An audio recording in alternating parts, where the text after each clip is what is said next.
Hello and welcome into Nickerson Hall. Nathaniel Finch, that's Jace Hodge down on the sideline. Well, that's Stephen Pagel. We'll go to him in a bit, but first, we've got an amazing matchup for you. It's a third game of 4 that we have here at Nickerson Hall for this NCAA Midwest Regionals. 2 of the top 3 teams in the GLVC playing tonight at Nickerson Hall, and it should be a great game. The number 3 seeded Ashland Eagles, maybe the hottest team of these 8. Well, they're going to take on one of the best teams over the last decade or so in Ferris State. A game with plenty of regional implications. One team trying to host the whole thing. The other team just trying to squeak in the back end. 2 underdogs getting past that first day, making it to round 2, and we'll see what damage they can do. Boltman running across, 5 seconds to tie it.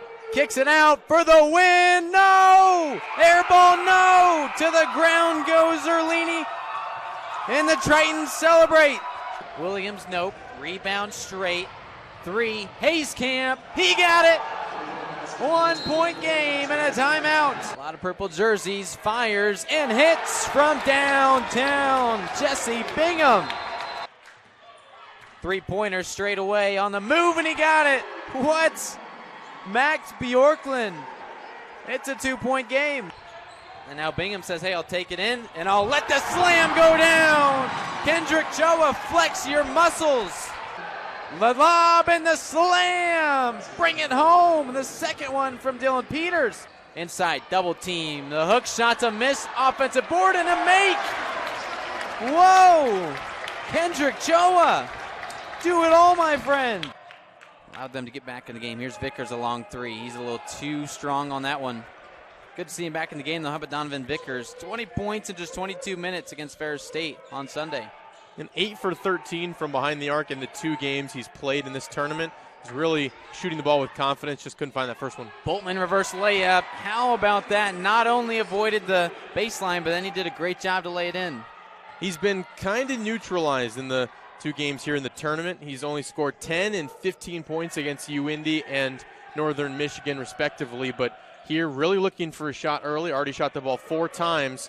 He's got 6 points. Fuller, another mid-range J. He's an expert at those, and he's got 6 early points.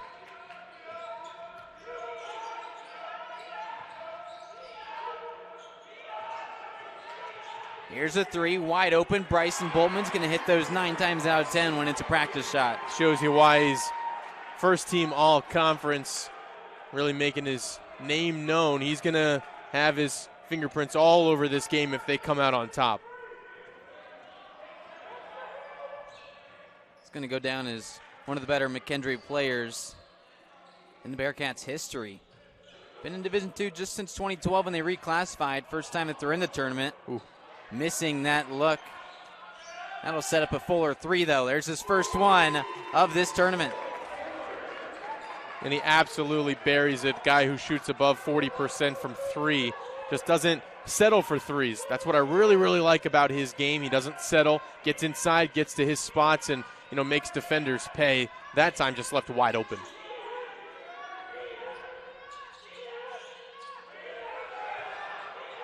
Vicentich drives inside. Hook shot, but it's off the mark. Tell you what, we've already seen 4 early lead changes today. Safe to say we're going to see a few more before the conclusion of this one. Fuller's going to bring up a screen, calls it from Cordobaum, and uses it to perfection, except he can't finish at the cup.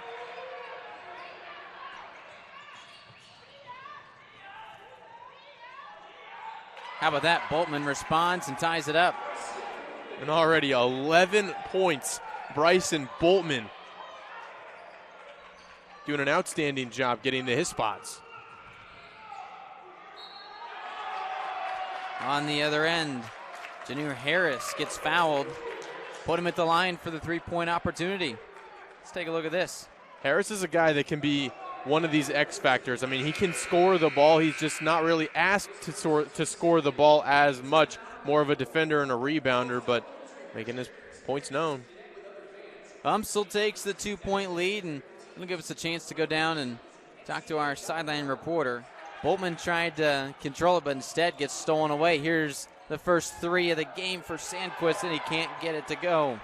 Gets a second chance from the logo. Sandquist again misses. But he's shooting with He's shooting it with confidence. That's all you want to see. Boltman inside, double team. They get the best of him. Cisse gets the board. He has had some struggles finishing around the rim. He's now 5 for 15 from the field. He's not got his 13 points extremely efficiently, and credit that to the great defense by UMSL around the basket and the rim protection by Drew Cisse. Fuller to the cup. He lays it in off the glass. And one thing McKendree is lacking is that rim protection. Vicentich has not been able to do it, and no other Bearcat, including Zerlini, has either.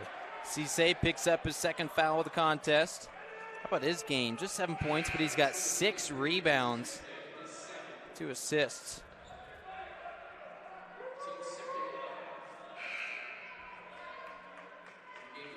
McKendree's going to have the ball and trying to cut into a 12-point lead for UMSL. It was the Bearcats on Sunday who had a 24-point advantage in their game against Northern Michigan. Saw it go all the way back down within a bucket. Here's a pull-up from the free throw line. That's not Vicentich's game. You want to see him go all the way to the cup and use that size that he has. 6'7", 220 pounds. And I think the biggest part of Cisse has just been able to be physical with him, pushing those elbows, and Vicentich has not been able to get inside to that paint. Vickers adds to the poor shooting day for UMSL from 3. 2 of 12 now from downtown, and now a foul on a loose ball. It's going to go, looks like, against Bryson Boltman. Clinton's the man in motion. He'll get the handoff here, the left tackle. He goes, and now look at that, diving through some hoops, and Toriano's off to the races. Toriano Clinton will score, move him into first place in total touchdowns as a UND Greyhound. Handoff, Clinton, right side, spinning around, staying on his feet. Give him the all-time touchdown record.